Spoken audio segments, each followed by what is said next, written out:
नमस्कार दोस्तों, हमारे यूट्यूब चैनल में स्वागत है। और आज हम देखने वाले हैं निफ्टी, उसके बाद बैंक निफ्टी और बिटकॉइन के बारे में इंफॉर्मेशन दे देंगे। उसके बाद हम देखेंगे स्टॉक के रिलेटेड जो भी मूव ऑन होगा है हो रहा है वो स्टॉक, उसके बारे में भी इंफॉर्मेशन दे देंगे।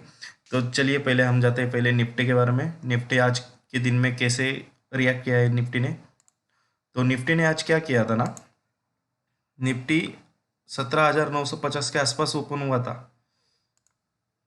देखिए, एक मिनट मैं आपको बता देता हूँ। 17,950 से लेके 18,050 तक निफ्टी ने यहाँ से रिएक्ट किया है। 18,050 से 18,050 से हम डेली के टाइम फ्रेम पे जा रहे हैं। 18,050 से रिएक्ट किया हुआ है। और यहाँ पे आपको शो हो रहा होगा कि यहाँ पे डबल टॉप बॉटम बनाया हुआ है ऊपर के साइड पे। आप देख सकते हैं यहाँ पे डबल टॉप बनाया हुआ है, यहाँ पे। अभी तो हम फिलहाल के लिए ये इसका ही देखते हैं। यहाँ पे डबल टॉप हुआ है, ठीक है, इसका तो छोड़ देते हैं। यहाँ पे डबल टॉप बनाया हुआ है। तो अब क्या है ना कि मार्केट थोड़ी सी नीचे की तरफ आने आने की कोशिश कर रही है। नीचे की तरफ मतलब कैसे कि करेक्शन देने के लिए। तो करेक्शन कहाँ तक देगी मार्केट? नीचे की तरफ 17,730 तक करेक्शन देना चाहिए। 17,730 तक करेक्शन देना चाहिए। और उसके बाद अगर मार्केट ऊपर के साइड जाता है, 17,100 को तोड़ देता है, मार्केट 17,100 को तोड़ देता है एक बार, तो उसका अगला जो टारगेट रहेगा, इतना ही टारगेट रहेगा। मैं आपको बता देता हूँ कितना टारगेट रहेगा। अगला टारगेट उसका, जस्ट 1 मिनट, अगला टारगेट बता देता हूँ मैं।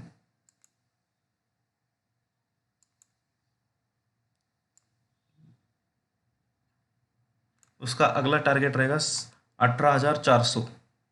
18,400 का अगला टारगेट रहेगा। अगर 18,100 तोड़ देता है तो 18,100 तोड़ देता है तो 18,400 जल्दी से जल्दी अपने को देखने के लिए मिल जाएगा, ठीक है। अगर 18,400 भी तोड़ देता है तो अपने को और नया हाई मिल जाएगा। वो हाई रहेगा कम से कम 18,800 की तरफ, 18,850 की तरफ, यहाँ तक का टारगेट मिल जाएगा ऊपर के साइड पे। मैं फिर से बता देता हूँ कैसे टारगेट रहेगा।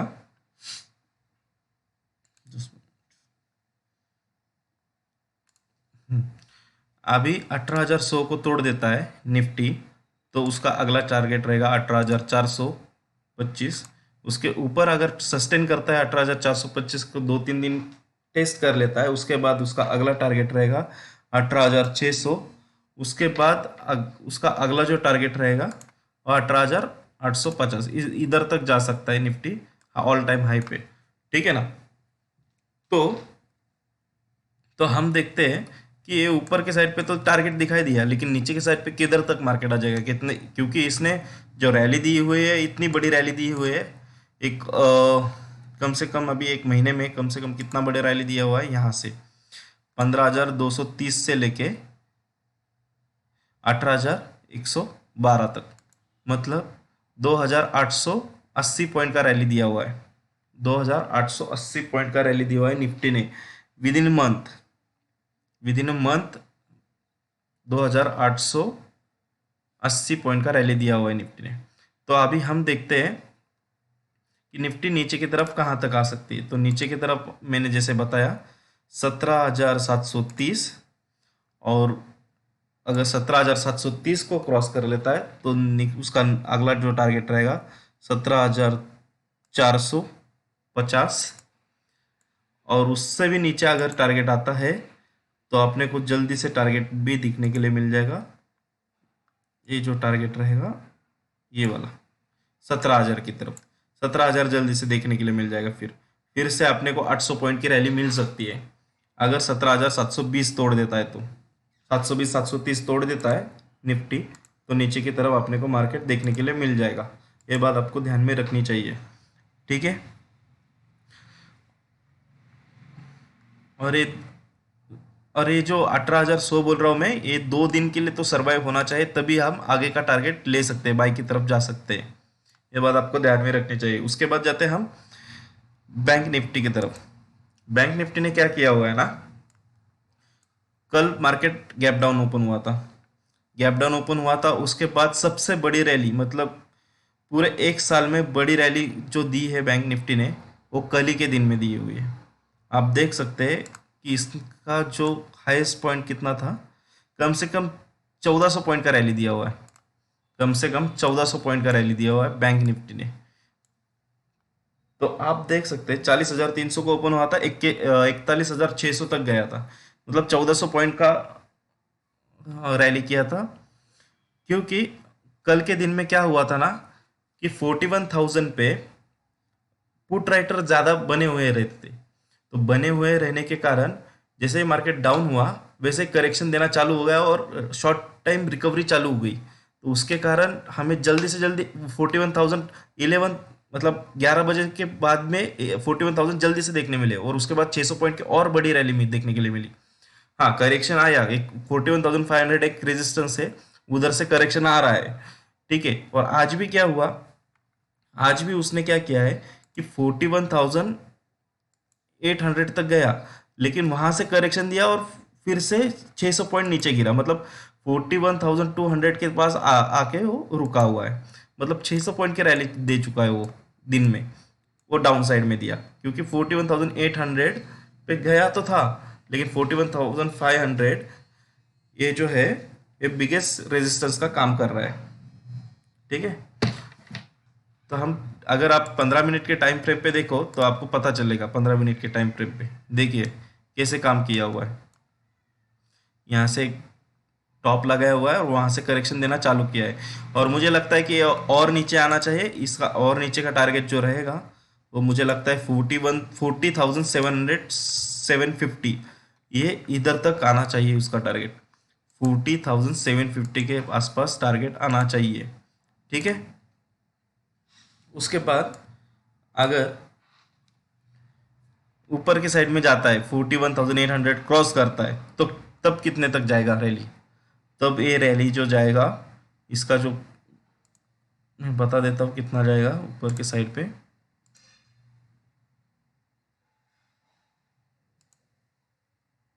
देखिए, तो 42,500 के नीचे थोड़ा सा, एक जस्ट मिनट, करेक्शन, 42,460, मतलब 42,400 तक जाना चाहिए मार्केट, अगर ऊपर के साइड पे गया तो। लेकिन ऊपर के साइड में जाना मंजूर नहीं है।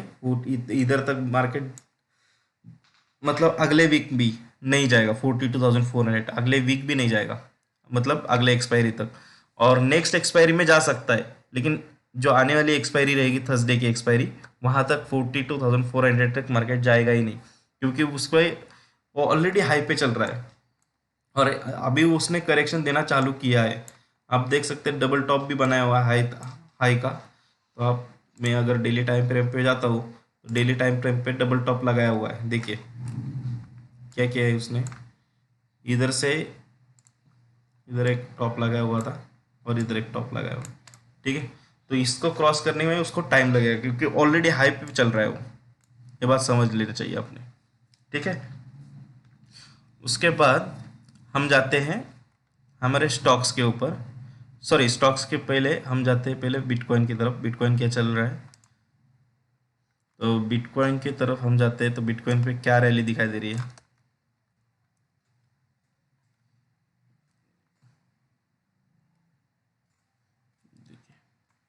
बिटकॉइन क्या कर रहा है ना, ये मैंने कब किया था, एक हफ्ते पहले मैंने ड्रॉ लाइन लगाई थी। उसके बाद ये मार्केट नीचे गिरा, यहाँ से करेक्शन दिया, जोर से नीचे गिर गया। अभी बिटकॉइन क्या कर रहा है कि करेक्शन दे रहा है, यहाँ से ऊपर से फिर से करेक्शन दे रहा है नीचे के साइड पे। और मुझे लगता है कि अगर नीचे बिटकॉइन जब आता है, तो बिटकॉइन इतना बड़ा रैली देगा कि हम सोच भी नहीं पाएंगे। ये जो रैली रहेगी, हम सोच भी नहीं पाएंगे, इतना बड़ा रैली रहेगा इसका बिटकॉइन का, अगर नीचे के साइड पे आता है तो। कितना रैली है, 13,500, 13,600 मान के चलो। 13,600 मान के चलो, अगर बिटकॉइन नीचे आ जाता है, तो 13,600 का टारगेट अपने को पकड़ना चाहिए। कहाँ से? जब 18,000 के नीचे, मतलब 18,000 के नीचे एक कैंडल क्लोज होती है, तो 18,000 के नीचे एक कैंडल क्लोज होती है, तो हमें 13,000 का टारगेट, 13,800 का, 800 600 का टारगेट आपको पकड़ना चाहिए। मतलब कम से कम 5,000 पॉइंट का आपको टारगेट पकड़ना चाहिए। और ऊपर के साइड पे यहाँ से अगर उसने रिवर्स कैंडल ले ली, तो रिवर्स कैंडल अगर ले ली तो यहाँ से अपने को टारगेट मिल जाएगा, वो रहेगा ऐसे। तो ये रहेगा 6,000 पॉइंट का, ऊपर के साइड पे 6,000 पॉइंट। और आपको बाय कब करना है? 18,000 पे ही। आपको अभी बाय करना ही नहीं है। अभी अगर आपने बाय किया रहेगा तो आप फंस जाओगे। तो आपको बाय करना है 18,000 पे, बाय भी करना है 18,000 पे, शॉर्ट भी करना है 18,000 पे। 18,000 के नीचे अगर कैंडल क्लोज होती है तो तभी शॉर्ट करना है आपको। अगर नहीं तो, अगर 18,000 के ऊपर अगर ग्रीन कैंडल चालू हो जाती है तब आपको बाय करना है। तो 6,000 पॉइंट का आपको रैली पकड़ना चाहिए, 6,000 पॉइंट का। ठीक है, ये बात आपको ध्यान में रखनी चाहिए। उसके बाद हम आते हैं हमारे स्टॉक्स के ऊपर। तो स्टॉक्स में हम जाते हैं पहले रिलायंस पे। रिलायंस ने क्या किया हुआ है आज?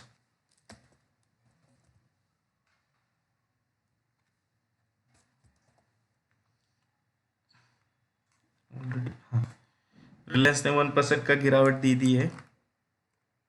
देखिए, मैंने पहले ही मतलब डायग्राम किया हुआ था रिलायंस का, वहाँ से गिरना चाहिए, यहाँ से गिरना चाहिए, ये सब कुछ मैंने पर्टिकुलर किया हुआ था। तो अभी मैं ड्राइंग हटा देता हूँ और उसके बाद फिर से हम नया ड्राइंग बना देते हैं। ठीक है, तो रिलायंस का ये जो टॉप लगा था, डबल टॉप लगा था 2660 का, उसके बाद और नीचे की तरफ